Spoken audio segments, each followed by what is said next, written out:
Hello kids, welcome to my channel discover with learning. तो आज हम इस वीडियो में करने वाले हैं बीरबल की खिचड़ी। तो स्टार्ट करते हैं। अकबर के दरबार में अनेक विद्वान थे।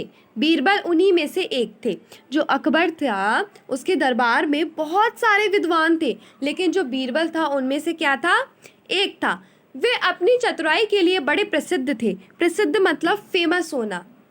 अपनी चतुराई के लिए, बुद्धिमानी के लिए बहुत ज़्यादा फेमस थे, मशहूर थे।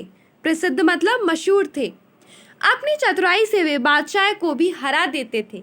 अकबर और बीरबल के बारे में अनेक कहानियाँ प्रसिद्ध हैं। लोग उन्हें बड़े चाव से सुनते सुनाते हैं। यानी कि बहुत सारी जो स्टोरीज़ है ना, वो किसके ऊपर है, अकबर और बीरबल के ऊपर है। तो लोग उन्हें बहुत अच्छे से, बहुत खुशी से, बहुत चाव से सुनते हैं और सुनाते हैं। तो एक स्टोरी इस चैप्टर में भी है जो आज हम पढ़ेंगे, अकबर और बीरबल की। एक बार की बात है, अकबर किसी गांव से होकर जा रहे थे। ठीक है, क्या है, एक बार की बात है। जो हमारे अकबर थे वो किसी गांव से जा रहे थे। ठीक है, सर्दी के दिन थे, यानी सर्दी मतलब ठंडी का समय था।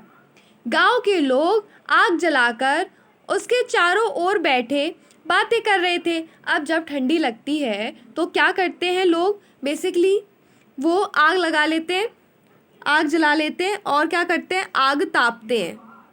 ये देखो चित्र में दिख रहा है, ठंडी का मौसम है और जो अकबर है वो गांव में आ रहे हैं और सब लोग यहाँ पे देखो आग जलाकर अपने हाथ सेक रहे हैं। ठीक है, क्योंकि सर्दी के दिन चल रहे हैं।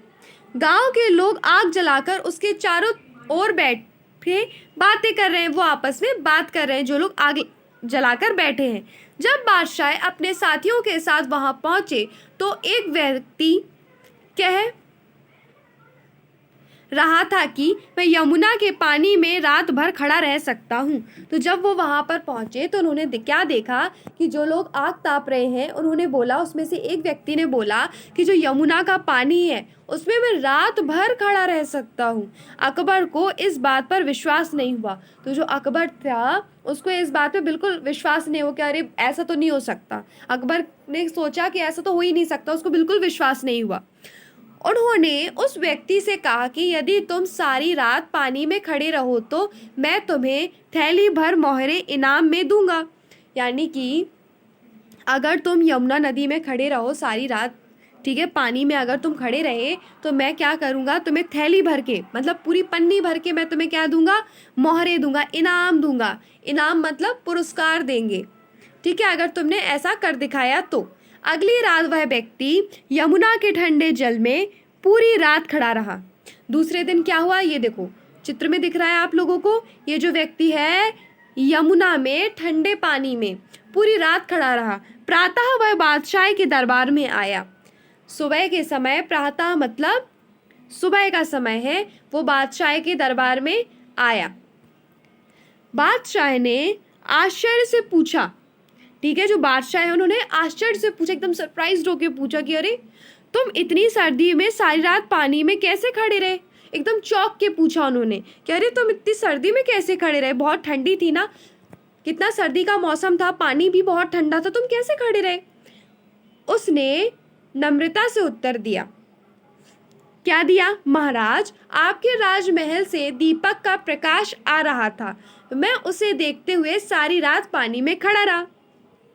जब बादशाह ने पूछा, किससे पूछा, इससे पूछा कि तुम इतने ठंडे पानी में कैसे खड़े रहे, तो इसने क्या जवाब दिया, इसने जवाब दिया कि जो दीपक था उसके प्रकाश के वजह से मैं खड़ा रहा, जो आपकी राजमहल में जल रहा था। बादशाह ने कहा, तो तुम मेरे दीपक की गर्मी के कारण ही सर्दी से बच सके। यानी कि जो दीपक जल रहा था उसकी गर्मी की वजह से ही तुम बच पाए, तुम्हें कोई इनाम नहीं दिया जाएगा। ऐसा बादशाह ने कह दिया कि तुम्हें कोई पुरस्कार नहीं दिया जाएगा, कोई इनाम नहीं दिया जाएगा। वह बहुत दुखी हुआ, वो एकदम उदास हो गया, सैड हो गया, दुखी हो गया, उदास होकर चला गया। उस समय बीरबल भी दरबार में उपस्थित थे। उपस्थित मतलब प्रेजेंट होना। ठीक है, तो जो बीरबल थे वो वहां पर उपस्थित थे। उन्होंने सोचा कि दुखी व्यक्ति की सहायता करनी चाहिए, हमें क्या करना चाहिए कि जो बच्चा जो व्यक्ति है, ठीक है, जो वो व्यक्ति है वो सैड है, तो हमें उसकी क्या करना चाहिए, सहायता करनी चाहिए। दूसरे दिन बीरबल दरबार में नहीं आए। जो दूसरा दिन था उस दिन बीरबल ने क्या किया, वो दरबार ही नहीं गए, ठीक है, वो दरबार में नहीं आए। अकबर को चिंता हुई कि कहीं बीरबल बीमार तो नहीं पड़ गए। अब जब जो बीरबल थे वो दरबार में नहीं आए तो अकबर को चिंता होने लगी कि अरे बीरबल क्यों नहीं आए। तो उन्होंने सोचा कि कहीं बीमार तो नहीं पड़ गए। उन्होंने बीरबल को बुलावा भेजा। बीरबल ने कहलवाया कि मैं खिचड़ी पका रहा हूँ। जब उन्होंने बुलावा भेजा बीरबल को अकबर ने कि आओ भाई, क्यों नहीं आ रहे हो तुम दरबार में, तो बीरबल ने ये बोला कि मैं खिचड़ी पका रहा हूँ, ठीक है, पक जाने पर दरबार में उपस्थित हो जाऊंगा। जब वो खिचड़ी पक जाएगी तब मैं कहाँ आ जाऊंगा, दरबार में आ जाऊंगा। अगले दिन बीरबल को फिर दरबार में ना देखकर बादशाह ने कुछ सोचा। अब देखो, फिर अब दूसरे दिन भी वो जो बीरबल था वो नहीं आया, ठीक है, फिर उसके नेक्स्ट डे भी बीरबल जो था दरबार में नहीं आया। अब बादशाह को लगा, बादशाह ने सोचा और फिर वो बोले कि चलो स्वयं ही चलकर देखें कि बीरबल कैसी खिचड़ी पका रहे हैं। उन्होंने सोचा कि अरे ऐसा क्या होगा कि ये दरबार में नहीं आ पा रहे, ऐसी कैसी खिचड़ी पका रहे कि ये दरबार में नहीं आ पा रहे। तो अकबर ने सोचा मैं खुद ही जाकर देखता हूँ कि कैसी खिचड़ी पका रहे हैं। जब बादशाह बीरबल के यहाँ पहुंचे तो उन्होंने देखा कि एक बहुत लंबे बांस की ऊपरी सिरे पर एक हांडी लटकी हुई है। हांडी मीन्स लकड़ी का बर्तन। हांडी से बहुत नीचे भूमि पर बहुत थोड़ी सी आग जल रही है। बादशाह ने हैरानी से पूछा, बीरबल भला यह खिचड़ी कैसे पक सकती है, हांडी तो आग से बहुत दूर है।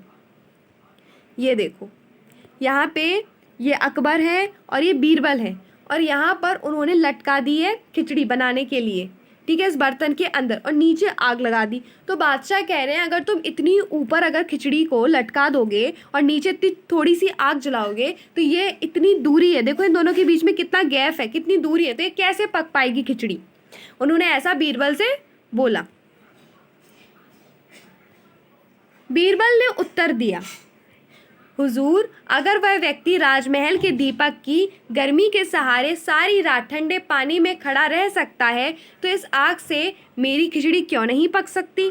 तो बीरबल ने जवाब दिया कि अगर जो वो व्यक्ति था पानी में, अगर ठंडे पानी में खड़ा रह सकता है दीपक की गर्मी से, तो क्या मेरी खिचड़ी नहीं पक सकती आग से। उन्होंने ऐसा बोला।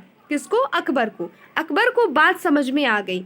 उन्होंने दूसरे दिन उस व्यक्ति को दरबार में बुलाया और बड़े सम्मान के साथ उसे मोहरों की थैली भेंट कर दी। अब बीरबल के समझाने से जो अकबर थे उनको समझ में आ गया कि सही बात है, जो दिया था वो बहुत छोटा सा था, ठीक है, और उसकी रोशनी से, उसके उजाले से कोई गर्माहट नहीं मिल रही थी क्योंकि ये बहुत दूर खड़ा था यमुना में, ठीक है, और वो पानी बहुत ठंडा था। तो उसने दीपक का कोई सहारा नहीं लिया क्योंकि वो तो दूर था। तो जो हमारे बीरबल थे उन्होंने ये बात अकबर को कैसे समझाई, उन्होंने एग्जाम्पल के थ्रू समझाई, उदाहरण के थ्रू समझाई, खिचड़ी वाले एग्जाम्पल के थ्रू, खिचड़ी वाले उदाहरण के थ्रू समझाया उन्होंने, ठीक है, खिचड़ी वाले उदाहरण के माध्यम से समझाया कि ये रहे अकबर और ये रहे बीरबल। तो बीरबल ने क्या किया कि यहाँ पे खिचड़ी इस बर्तन के अंदर ऊपर लटका दी और नीचे आग लगा दी। तब उनको समझ में आया कि इतनी दूरी से खिचड़ी कैसे पक सकती है, नहीं पक सकती है।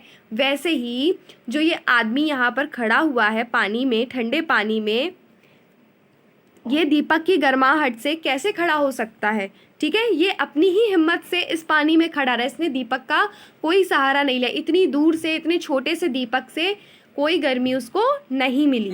तो उन्होंने खिचड़ी के एग्जाम्पल से ये चीज़ अकबर को समझा दी। किसने? बीरबल ने।